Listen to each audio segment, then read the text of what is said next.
Has the experiential economy theme finally run its course? For the past few years, this has been a huge source of winners for us. Originally, we called it the long on money, short on time thesis. The idea that in a post-pandemic world, people were eager to splurge on experiences like travel, theme parks, concerts, even, well, just going out to dinner. But over the past few weeks, it looks like the experiential economy ain't what it used to be. Even though I'm not ready to throw in the towel on this theme, there's beginning to be a lot to worry about here.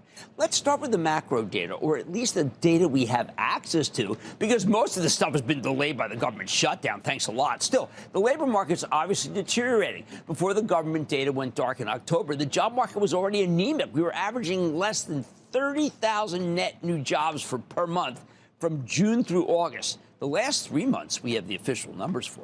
After that, we have to get our data from the private sector, like ADP, the nation's largest payroll processor. They publish this bi-weekly report on private sector hiring, and the latest one, which came out on Tuesday, showed the economy shed an average of 11,250 jobs per week per work in the 4-week period through the October 25th.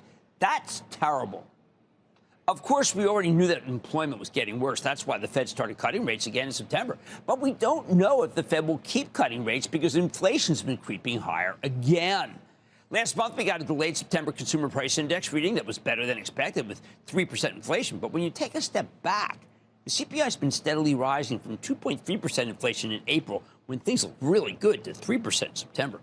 In part because of this bad inflation trend, and in part because there's just so much uncertainty without the regular flow of government economic data, we're starting to hear Federal Reserve officials express reservations about cutting rates again in the next open market committee meeting in December. I think that'd be dreadful if they don't, but I'm not in charge. Just yesterday, Boston Fed President Susan Collins said she'd be reluctant to cut at next month's meeting. And we've heard similar things from Chicago Fed President Austin Goolsbee and Atlanta Fed President Raphael Bostic. There are vast swaths of the experiential economy that would benefit from rate cuts, but it's no longer a sure thing that we're going to get them. More important, in the last couple of weeks, we've gotten some disappointing earnings from companies that have been big winners in this space. For starters, last week we got this not-so-hot numbers from 3 different fast casual chains: Chipotle, Cava, which have been doing very well, and Sweet Green, not a good performer. All 3 missed expectations. All 3 stocks got hammered last week, and all 3 cited the same issue. Younger customers are cutting back on meals away from home and visiting the restaurants less frequently. Dreadful. Another clue came from the cruise lines, which have been some of the biggest winners in the experiential economy for the past few years. Royal Caribbean, which have been the best of the bunch, is now down 20% since reported in late October. Norwegian Cruise Line is off roughly 16% since reported last Tuesday. Now, their actual numbers really weren't all that bad, especially Royal Caribbean, which raised its full-year earnings forecast. But their fourth-quarter revenue outlook was a tad disappointing. And that was enough to make investors feel like demand might be waning, which torpedoed the stock. Management's insisting that demand remains robust and has a strong book position heading into 2026. But Wall Street's clearly becoming more worried about the cruise lines, with investors no longer willing to give these companies the benefit of the doubt. Okay, then there's Live Nation, a company we really like. That's the world's leading live entertainment company. They also own Ticketmaster. This is another stock that had been doing very, very well until recently. But when Live Nation reported last Tuesday night, its stock plunged more than 10% the next day in the wake of the top and bottom line miss, driven by a shortfall in their concerts business, as well as weaker profitability from Ticketmaster. Like the cruise lines, Live Nation is still presenting a confident tone about the state of their business heading into next year. But we've grown accustomed to big beats from this company in previous quarters. So what happens is you get a legitimate shortfall, which actually looks like a decent number. Because of those soft results from Ticketmaster, I'd also like to point out that StubHub, a similar business that I warned you away from after it came public in September, is now down 20% from its IPO price.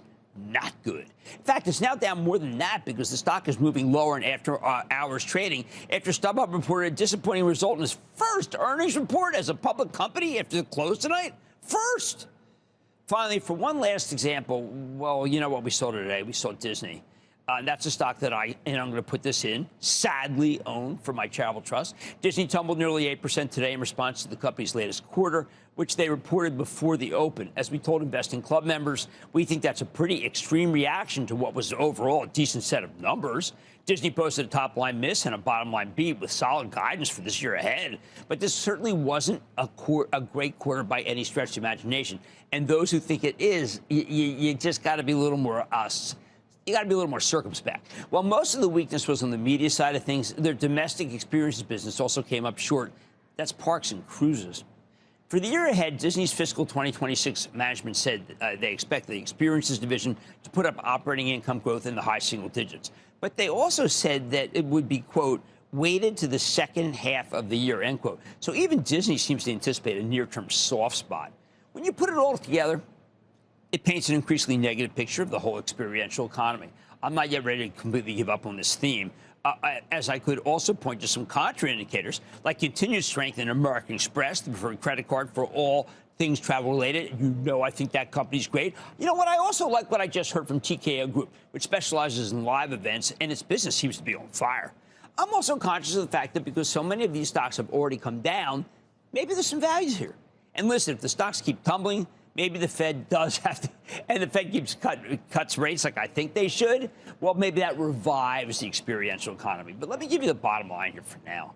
I'm a lot more worried about the experiential economy than I was a month ago, thanks to a combination of weaker macro data and some discouraging earnings reports. While I'm not yet calling the whole theme dead, I'll certainly be watching the space closely going forward because it's clearly in a precarious place for the moment. Hopefully the end of the government shutdown will breathe new life into a group that I have pushed since COVID was over. But maybe it won't be enough. Let's go to Jerry, Missouri, please, Jerry. Hey, Jim, thanks for taking my call. Oh, Jerry, thanks for calling. Jim, this company finally posted a decent quarter. Am I being too greedy by putting a price target of $8 for my exit on Hertz? Well, you know, it's a speculative stock, and my feeling on speculative stocks, you're in it to hit it big. I mean, in How to Make Money in Any Market, I urge people to speculate, and when they do, I urge to let them think big.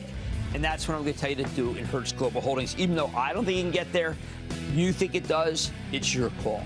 I am not ready to call for the end of the experiential economy, but you know what? I am more concerned about this theme than I have been any time since COVID. Much more Mad Money, including my exclusive with Coterra. With natural gas ripping higher, is there room in portfolio for a stock like Coterra, which also has oil? I'm digging into the story with the CEO. Then I'm not a Fed watcher. I'm a business watcher. And I'm starting to see some things that are proving that things aren't as hot in our economy as some might think, not unlike what I just did with experiential economy. I'll reveal what I'm seeing. And of course, all your calls rapid fire in tonight's edition of the Lightning Round. So stay with Cramer. Don't miss a second of Mad Money. Follow @Jim Cramer on X. Have a question? Tweet Cramer. #MadMentions. Send Jim an email to madmoney@cnbc.com or give us a call at 1-800-743-CNBC. Miss something? Head to madmoney.cnbc.com.